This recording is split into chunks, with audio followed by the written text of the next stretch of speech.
This is Reckless chatting with Staxx.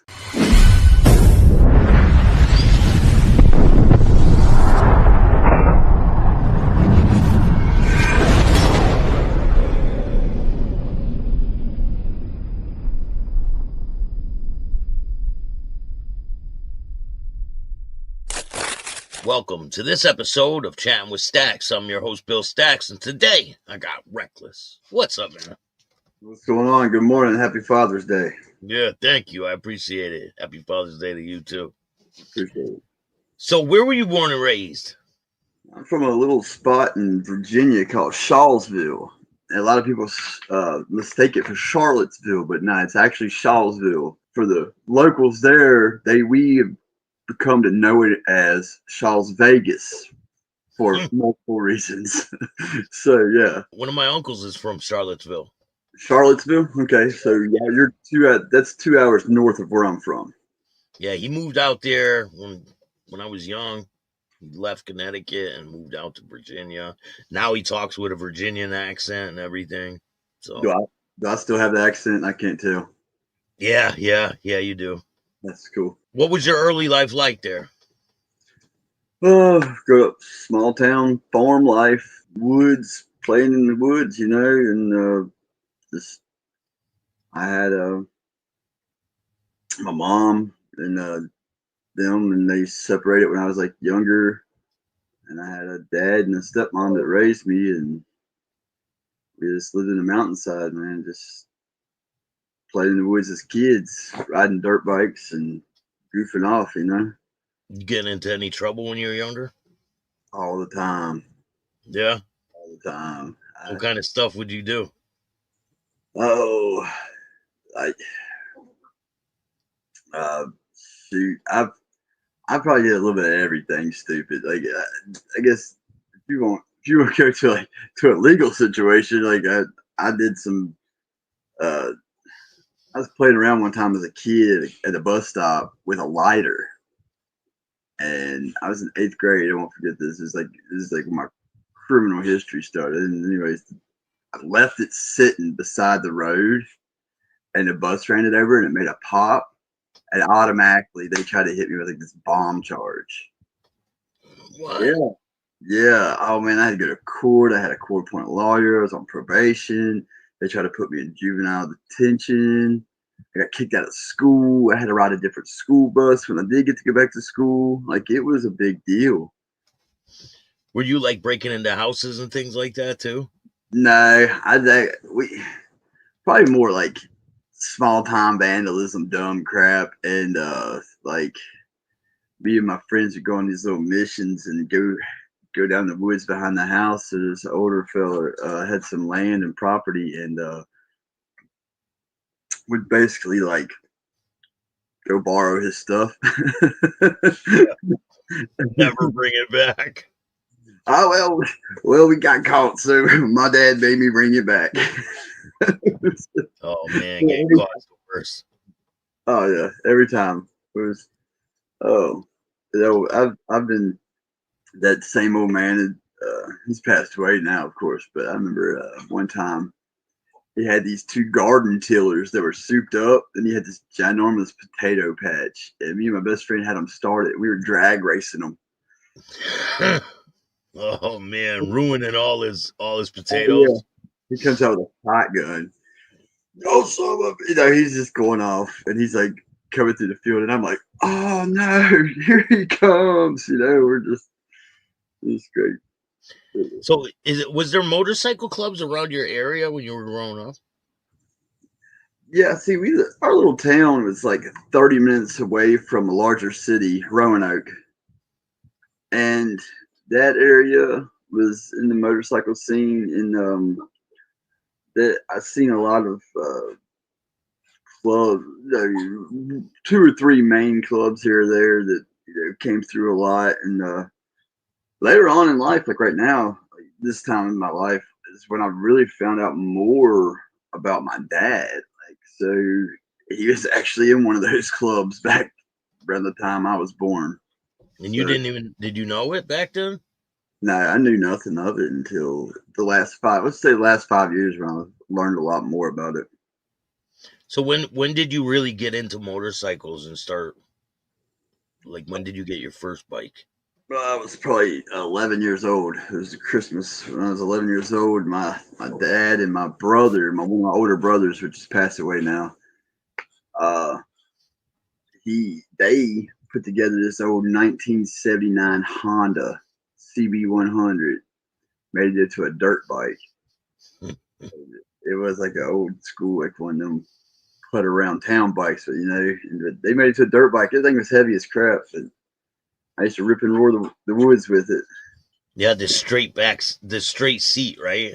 Yep, yeah. The Yeah, one yeah, seat is all flat. Looks like one of them cafe racers.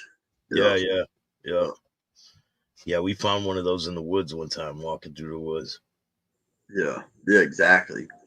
That was my first thoroughbred. I mean, I've been riding since I was probably six. Though. All my buddies and stuff where I grew up. I grew up in a trailer park that had land around it on the outside. It wasn't just like your typical trailer park. And there was caves up in the woods, and we would go and get lost in and be in. Hear people hollering for us for hours at nighttime. Where y'all at? And Yeah. freaking search parties finding us because we was out so late type shit. So where did your life go from there when you're younger? You Oh, see, my dad and my stepmom, they bought some land in another county about the time I was about 18. I was a senior in high school, and I tried it out and I just quit school. Like a couple of months before I had to graduate type when, stuff. when you were a senior, you quit? Yeah.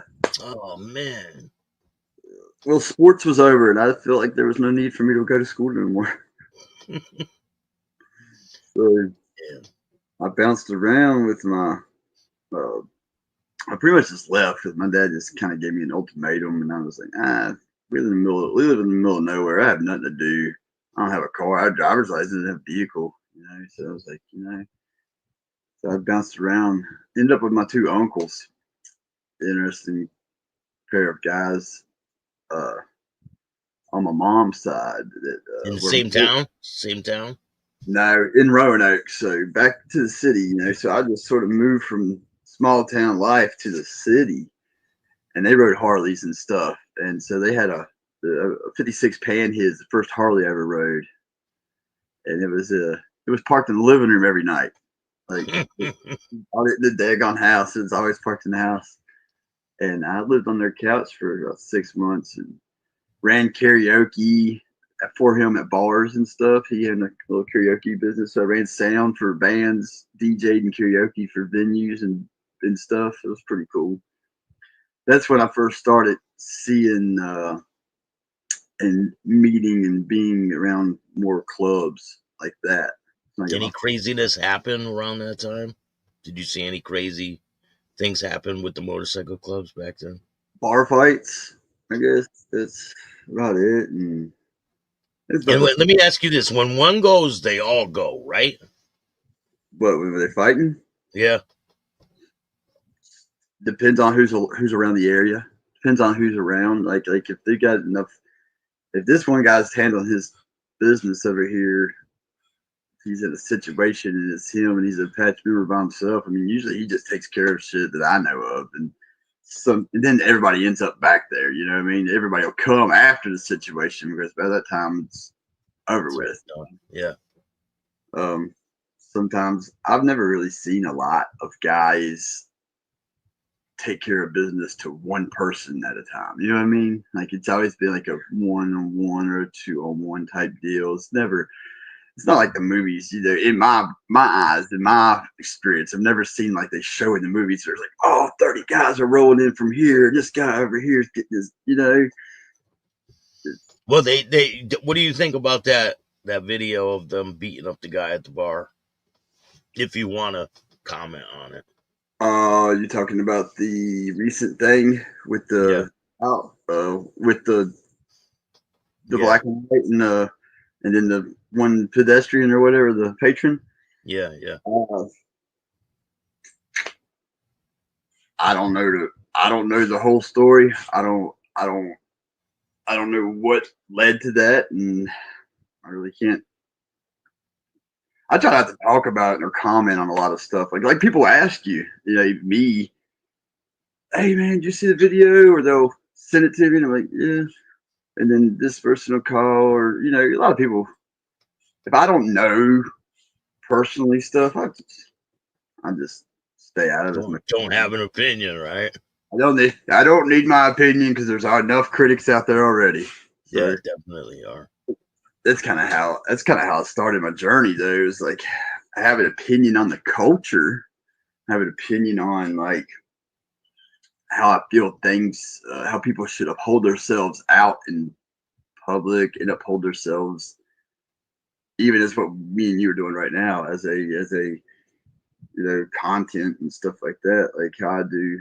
But it's I started because I have a story to tell myself. You know what I mean? This life is a story of mine. I always had this big dream of like not a big dreamer. I always had it, but I wanted to just go and be in the middle of more than what I've seen at home and write about it. So I'm gonna. And you've seen a lot going through this life, right?